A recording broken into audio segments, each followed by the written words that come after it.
একজন আদর্শ বাবা সন্তানের জীবনের চলার পথ তৈরি করে দেন।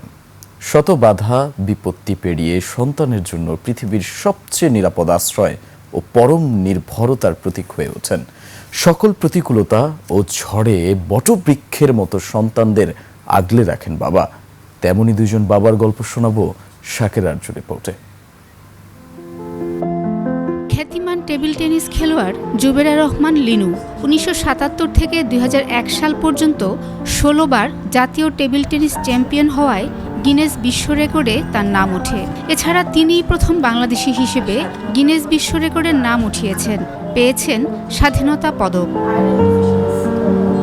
যার ঝুলিতে এত সাফল্য, সেই লিনু টেবিল টেনিসে আসেন তার বাবা আব্দুর রহমানের হাত ধরে। টেবিল টেনিস খেলোয়াড় বড় বোন হেলেন ও লিনুকে খেলা শেখানো শুরু করলেন বাবা। বাসাতেই ডাইনিং টেবিলে দুই মেয়ের খেলার আয়োজন করলেন বাবা। বাবা ছিল আমার মেন্টর। উনি শুধু আমাকে গাইডই করেননি, জীবনে একটা ছক এঁকে দিয়েছিলেন। বাবা সবসময় বলতেন যে জীবনে কখন মসৃণ পথ না।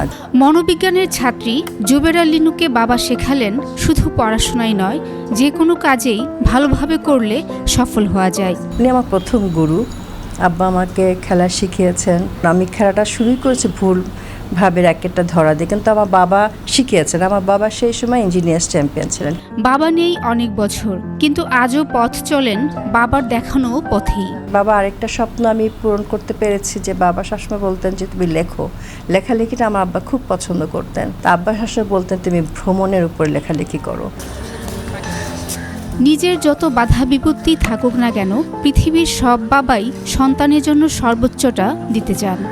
তেমনি আরেকজন বাবা আব্দুল আজিজ ধনী। কৃষক পরিবারের সন্তান আব্দুল আজিজ প্রাথমিক স্কুলের গণ্ডি পার হতে পারেননি, কিন্তু নিজের ৫ সন্তানকে দিয়েছেন পূর্ণ শিক্ষার আলো। আমার একটা সাধনা ছিল যে আমার ছেলে মেয়ে আমি কখনোই মাঠে, আমার বাবা আমার যাই করুক, আমি আমার ছেলে মেয়েকে মাঠে খাটতে দেবো না। অনেক সময় দেখা গেল যে এখন টাকার দরকার, আমার ২০,০০০, ৪-৫টা ছেলেমেয়ে খরচ দিতে হবে, আমার টাকা রয়েছে ১৫,০০০। বাঁশবাগান করছিলাম, পান বরজ করছিলাম, পান বেচছি। আজ তারা স্ব জায়গায় প্রতিষ্ঠিত। বড় ছেলে সরকারি কলেজের অধ্যাপক, এক মেয়ে বিচারক, ছোট ও মেঝো ছেলে জাহাঙ্গীরনগর বিশ্ববিদ্যালয়ের শিক্ষক। ডিসি অফিসে গিয়ে একজন জেলা প্রশাসক দেখলাম, তো উনি মহিলা। তো মানুষ চেষ্টা করলে পারে না এমন কিছু নাই, একটু ভালো করে লেখাপড়া করো, আল্লাহ তোমাকেও হয়তো এমন জায়গায় পৌঁছে দিতে পারে। তো আব্বার ওই কথাটা শুনে সেদিন আমার মনে হয়েছিল যে আব্বার এই স্বপ্নটাকে পূরণ করতে হবে। সন্তানের মুখে হাসি ফোটানো, তার ভবিষ্যৎ নিরাপদ ও সুন্দর করতে একজন বাবার ত্যাগ মহিমান্বিত হয় সন্তানের সাফল্যে।